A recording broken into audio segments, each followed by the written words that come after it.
panther picked up an abandoned human baby. Considering he has no milk to feed it, he took the baby and put it in front of the wolf's den. Then he quickly hid behind a tree, hoping that the female wolf would come out and adopt the baby. But it wasn't to be. He had to crawl closer to the cradle again and touch it with his paw. The baby's cries reached the cave. Three prying little ones hear the cries. With a curious and timid mind, they approach the cradle slowly. The she-wolf hears the sound and comes out of the cave. He looked at the human baby in the basket, as if they were her own children. A mother's love was overflowing, but in order to adopt this human baby, she had to go through the male wolf. Underneath his seemingly vicious exterior, there was a heart of goodness. He saw his wife's desire to keep the baby. He turned to look at the playful baby. He decided to fulfill his wife's wish. With her husband's approval, the she-wolf took the baby in her swaddling clothes and went into the den. The first interracial family in the forest was born. Time passed quickly. 5 years had not eroded the wolf cub's human nature. He grew up among wolves, but he walks upright on 2 feet. The forest was his home. The animals were his friends. His parents gave him the love and care of human parents. But all good things are short-lived. A sudden change of heart would leave the wolf boy out of the forest for good. The wolves called the clan together to discuss how to deal with the tiger Cherry. They decided to send the boy away because their entire pack is no match for the tiger Shelly. If the wolves stay here,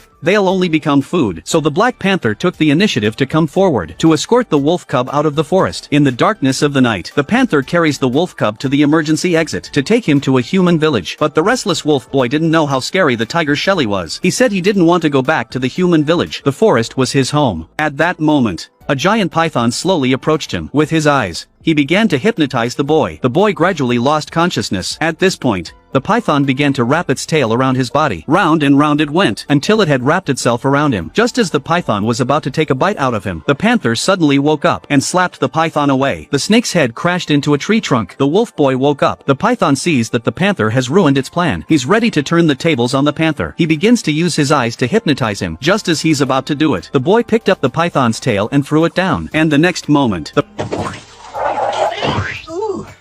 python runs away with its tail between its legs. But that doesn't mean he's going to give up on his prey. After this incident, the cheetah re-emphasizes to him that the jungle is a dangerous place. The only way to be safe is to return to the human village. But is it really what the panther expects? The morning light is faint. While Wolf Boy and Panther are sleeping, a great tremor has arrived. It's a herd of elephants. They march across the land with a powerful stride. The little boy is awakened by the arrival of these uninvited guests. He too jumped down from the vines and into the herd. And here he made a new friend, Henry the elephant. But he's not from the same herd. Soon the boy is taken away by the panther. After all, the elephants are the worst in the forest. The panther tries to drag him back to the human village, but the boy holds on to the tree trunk, that this is his home. The panther has no choice but to leave him behind. The boy walks alone in the forest, and he didn't know what fate awaited him.